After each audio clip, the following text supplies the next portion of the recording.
Lectura de la carta del apóstol San Pablo a los cristianos de Roma. Hermanos, estoy convencido de que ustedes están llenos de buenas disposiciones y colmados del don de la ciencia, y también de que son capaces de aconsejarse mutuamente. Sin embargo, les he escrito en algunos pasajes con una cierta audacia para recordarles lo que ya saben, correspondiendo así a la gracia que Dios me ha dado, la de ser ministro de Jesucristo entre los paganos, ejerciendo el oficio sagrado de anunciar la buena noticia de Dios, a fin de que los paganos lleguen a ser una ofrenda agradable a Dios, santificadas por el Espíritu Santo. Yo tengo que gloriarme en Cristo Jesús, en lo que se refiere al servicio de Dios, porque no me atrevería a hablar sino de aquello que hizo Cristo por mi intermedio para conducir a los paganos a la obediencia, mediante la palabra y la acción, por el poder de los signos y prodigios y por la fuerza del Espíritu de Dios. Desde Jerusalén y sus alrededores hasta Iliria, he llevado a su pleno cumplimiento la buena noticia de Cristo, haciendo cuestión de honor no predicar la buena noticia allí donde el nombre de Cristo ya había sido invocado, para no edificar sobre un fundamento puesto por otros. Así dice la Escritura: lo verán aquellos a los que no se les había anunciado y comprenderán aquellos que no habían oído hablar de él. Palabra de Dios, te alabamos, Señor. El Señor reveló su victoria a las naciones. El Señor reveló sus victorias a las naciones. Canten al Señor un canto nuevo, porque Él hizo maravillas. Su mano derecha y su santo brazo le obtuvieron la victoria. El Señor reveló su victoria a las naciones. El Señor manifestó su victoria, reveló su justicia a los ojos de las naciones. Se acordó de su amor y su fidelidad en favor del pueblo de Israel. El Señor reveló su victoria a las naciones. Los confines de la tierra han contemplado el triunfo de nuestro Dios. Aclame al Señor toda la tierra, prorrumpan en cantos jubilosos. El Señor reveló su victoria a las naciones. Los invito a ponerse de pie para proclamar el santo evangelio. Aleluya, aleluya, aleluya, aleluya, aleluya, aleluya, aleluya, aleluya, aleluya, aleluya. El Señor esté con ustedes. Lectura del Santo Evangelio de nuestro Señor Jesucristo según San Lucas. Gloria a ti, Señor.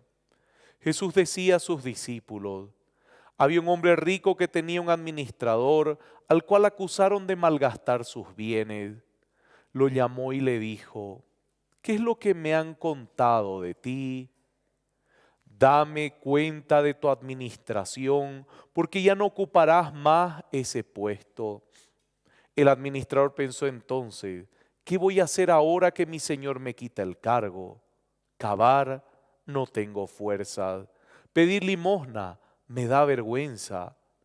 Ya sé lo que voy a hacer para que al dejar el puesto haya quienes me reciban en su casa. Llamó uno por uno a los deudores de su señor y preguntó al primero: ¿cuánto debes a mi señor? 20 barriles de aceite. Le respondió el administrador. Le dijo: toma tu recibo, siéntate enseguida y anota 10.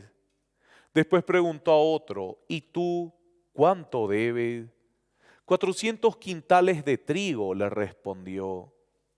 El administrador le dijo: toma tu recibo y anota 300. Y el Señor alabó a este administrador deshonesto por haber obrado tan hábilmente, porque los hijos de este mundo son más astutos en su trato con los demás que los hijos de la luz. Palabra del Señor. Gloria a ti, Señor Jesús. Pueden sentarse, queridos hermanos. Para muchos suena contradictorio este versículo, y si usted se da cuenta, no hay muchas prédicas sobre este tema. No hay muchas prédicas, no hay grandes predicadores hablando de esto. Es interesante, o sea, esta parte del Evangelio la encontramos en las misas, sí, porque durante 3 años recorremos toda la Biblia en el ciclo A, ciclo B y ciclo C, pero en grandes prédicas usted no va a escuchar a un predicador desarrollar este tema. ¿Por qué? ¿Por qué, querido hermano? Porque hasta incluso pareciera que contradice todas las enseñanzas. Si vamos a hablar de la misericordia de Dios, esto pareciera contradecir la misericordia de Dios. Si vamos a hablar del pecado y de la conversión, esto pareciera contradecir el pecado y la conversión. Si vamos a hablar del poder y la gloria de Dios, esto pareciera contradecir el poder y la gloria de Dios. Querido hermano, es un tema que para muchos es engorroso en el sentido de la forma de actuar. Estamos viendo a un hombre deshonesto, a un hombre oportunista, que su Señor lo descubre. ¿Y qué es lo que hace para asegurar su futuro? Sigue siendo deshonesto, porque ahora está siendo deshonesto con su Señor, pero está cuidando a las personas. A ver, una de las grandezas del Antiguo Testamento, de los grandes señores y de los grandes reyes, es que desde que piden un rey a Dios, cuando ungen a Saúl como rey, luego viene David, porque recuerde que antes estaban los profetas, cuando piden un rey es porque el rey tenía que ser el mejor servidor de todos. Esto es algo que en el Antiguo Testamento mucha gente no se da cuenta. Así que cuando estamos viendo sobre este señor que encuentra a su servidor deshonrando a la gente, lo que él le molesta es que él, al deshonrar a la gente, hace que él como señor, como una persona que tiene riquezas o como un creyente, está maltratando a la gente por culpa de este servidor. Así que ahora él es el deshonrado, pero la gente es cuidada y protegida. Y eso agrada a este hombre. Y mire lo que dice: el Señor alabó a este administrador deshonesto por haber obrado tan hábilmente, porque los hijos de este mundo son más astutos en su trato con los demás que los hijos de la luz. ¿Qué es lo que pasa con los hijos de la luz? Los hijos de la luz, queridos hermanos, por estar viviendo una espiritualidad personalista, por estar viviendo una vida espiritual personalista, por estar viviendo una fe personalista donde solamente cuidan su imagen de fe delante de los demás, no le interesa el bien de los demás. Es verdad, todos queremos la salvación, pero no podemos quedarnos en yo quiero salvarme y listo, sino yo busco mi salvación para buscar también la salvación de todos.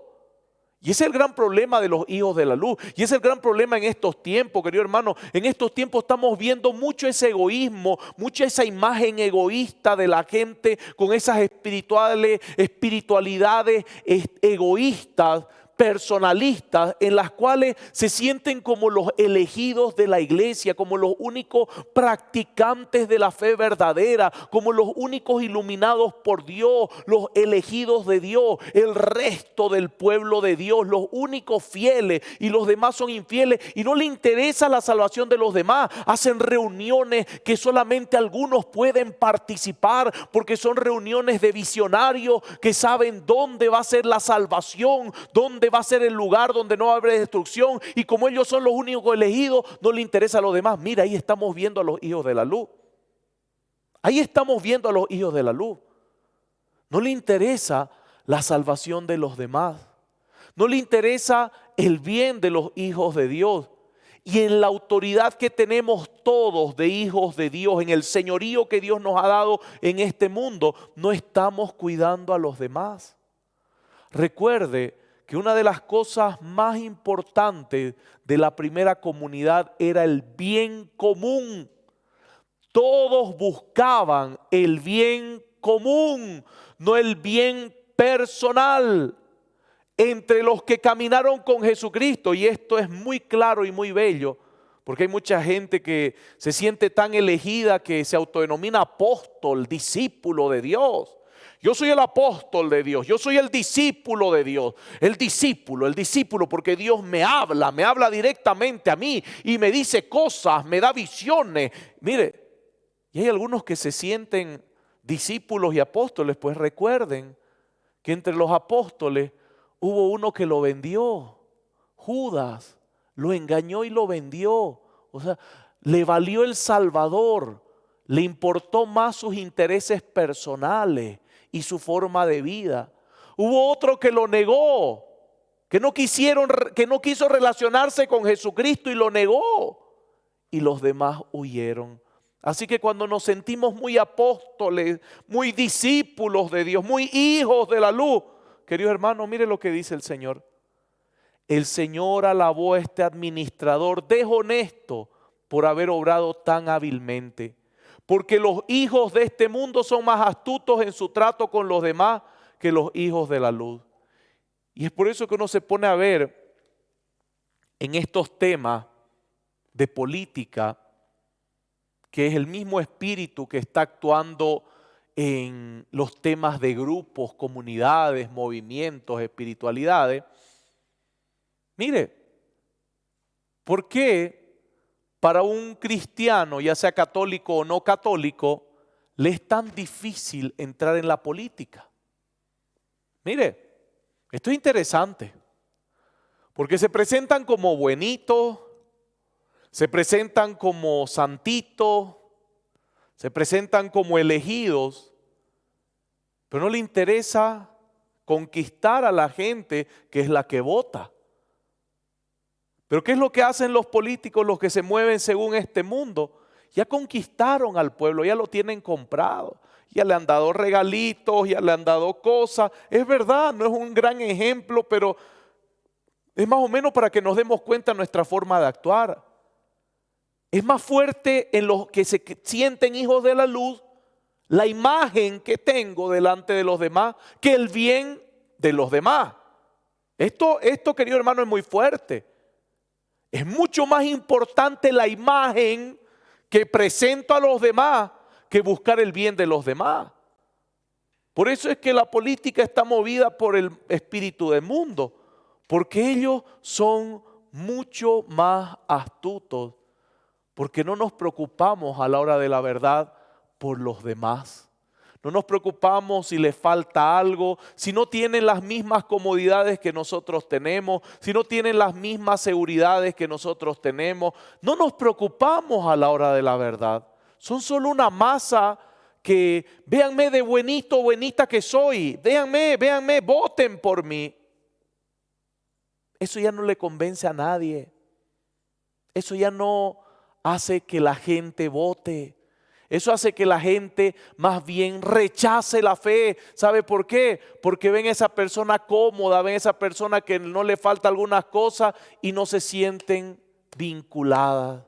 Los hijos de este mundo son más astutos porque logran lo que los hijos de la luz por aparentar no logran. Y queridos hermanos, es por eso que no estamos llegando al corazón de las personas. Y cuidado, no estoy hablando de manipular, de ser demagogo, de crear títeres con la gente y venderle emociones, no. Verdaderamente no nos preocupan los demás, pero sí nos preocupa la imagen que presentamos a los demás. Y ese es el gran peligro que Jesucristo nos está advirtiendo aquí. Amén.